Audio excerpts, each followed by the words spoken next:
Welcome back to Magoo's Reviews. Hope everybody's having a blessed day. So this is a video I kind of want to do. Kind of thought about it for a while. Beetlejuice is coming out this weekend. Beetlejuice 2. And I want to sit down and think of my favorite Tim Burton movies. I was born in the late 80s. I grew up in the 90s, man. So I remember when I was young, man, Tim Burton had a lot of hits, man. He had a whole lot of hits, and he was different. He was different from your Martin Scorsese's. He was different from your Steven Spielberg. He was different from a lot of big directors at that time, man, because he had his own style. So when you saw a trailer for his movie, you knew, oh, that's him. He just had that style, that trailblaze, the whole Hot Topic crowd and everything like that later on. But yeah, man, he has a lot of hits. He has some misses. I ain't gonna sit here and lie like, yo, it's perfect. I don't think nobody's perfect. But he has some misses. And there's definitely some honorable mentions I'm throwing here as well. Starting out, man, for me, number 10, I'm going with The Corpse Bride. I don't know if anybody's, spoilers. Spoilers if you haven't seen any of these movies.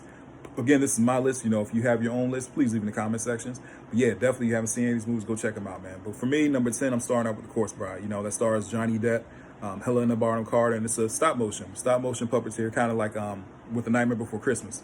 Very good movie. Pretty much falls into the Victorian era, and you see Victor, who's about to get married, but at the same time, he's nervous. So you see him out here, practicing his vows and everything like that. And as he's practicing the vows, he takes the ring and places it on what he seems to think is a twig, in the woods.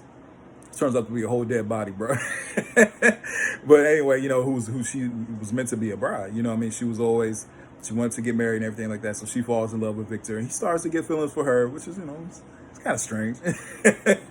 But still good, man. Another thing that stands out in this is Danny Elfman's score. Danny Elfman, one of Steven Spielberg, one of Tim Burton's big contributors and partners over the years, and almost all his films, but a lot of majority of his films, Danny Elfman worked on the score, and the music in here is very good. It's colorful, and like I said, it has that Nightmare Before Christmas feel and Beetlejuice feel to it. Corpse Bride, number 10, I really did enjoy that. Number 9, man, Big Fish. If you haven't seen Big Fish, please go check that out. Big Fish star Ewan McGregor, Billy Crudup is in there. Has a really nice cast. Danny DeVito's in there, man. One thing about Big Fish I really did enjoy is a very emotional movie. It's an emotional movie because you see a father and a son trying to rekindle, a relationship. And it's sad because, he's his father's retelling his life story to his son and everything like that. And as he's going through it, you hear his son. You see the flashbacks, and flashbacks are very whimsical. It's kind of out there. He's like, wait, none of this really makes sense, until the end when everything pieces together, man. That end scene in Big Fish is one of the best things I ever seen in the movie. It's so emotional. It's great, man. I teared up seeing it when I first saw it. To me, man, and it doesn't feel like a Tim Burton movie at first, because his movies have a style too. So at first I'm like, this doesn't feel like Tim, pause. But, as it goes on, man, it's excellent movie, man. Big Fish. Yeah, man, number 8. This might shock a lot of people, but I got Ed Wood. Ed Wood's a very good movie starring Johnny Depp. It's portraying the director back in the day, Ed Wood, who kind of rekindled Bela Lugosi's, career and everything like that. Ed Wood's a very good movie. And one thing about Ed Wood, man, it falls under I want to say falls under the radar, but a lot of times it gets overshadowed by Beetlejuice's, the Batmans, Nightmare Before Christmas. His very Edward Scissorhands. It gets kind of, because it came out in 1994. So it was a little bit after, I want to say, Batman Returns and Nightmare Before Christmas. So it kind of gets overshadowed. But man, Ed Wood's one of Tim Burton's. It's a fantastic movie, man. If you haven't seen Ed Wood, please go check that out. Ed Wood's a very good movie, and it's funny too. So it has one thing I like about Tim is that he does have a balance as far as his style. Of course, it's dark and everything like that. Excuse me, but at the same time, there's a humor level to it. So yeah, Ed Wood, go check that out. Number 7, man, Batman Returns. I remember being a little guy seeing Batman Returns, in the movie theater. My parents took me to go see it. It was in 1992. I ain't gonna say where I live, so I ain't gonna say the movie theater. But I remember the movie theater and everything like that, seeing the big poster. And I remember when I went to go see that movie, man, absolutely shook me. But I would always watch it, man. I remember growing up having a coloring book, being at my grandparents' house, coloring the color.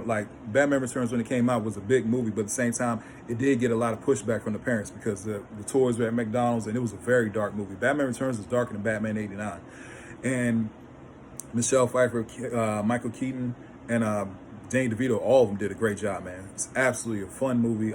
I enjoyed it, looking back on it. Even though I don't like it better than his previous movie, I still think that Batman Returns, really good movie at the end of the day.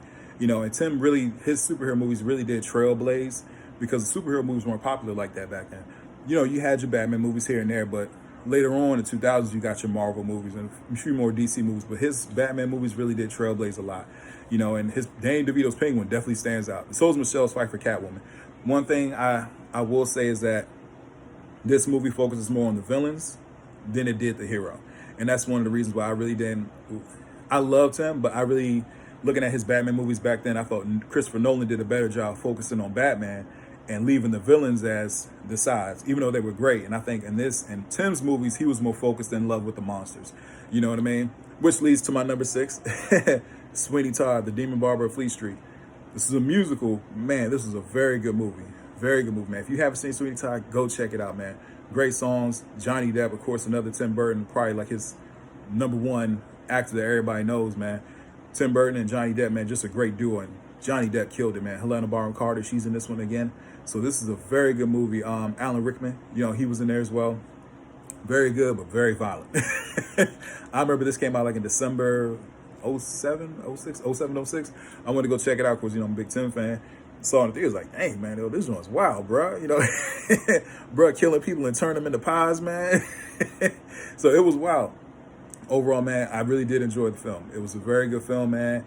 Like I said, falls into that Victorian era. Like Tim loves that, like that era. You know what I mean? But at the same time, and I think it's off of play too. I'm gonna say it's based off of play. So yeah, Sweeney Todd, The Demon Barber of Fleet Street, very good film, man. I got it at, like I said, my number 6, man. So right now, that's my 10 through 6 of my top 10. Look for part 2, you know, 5 through 1. And of course, I'll throw my honorable mentions there as well. You know, if you have your own list, you know, your favorite Tim Burton movies, man, hey, please leave it in the comment section. Don't forget to like, share, and subscribe to the channel. Hope everybody has a blessed day, and I'll see you soon.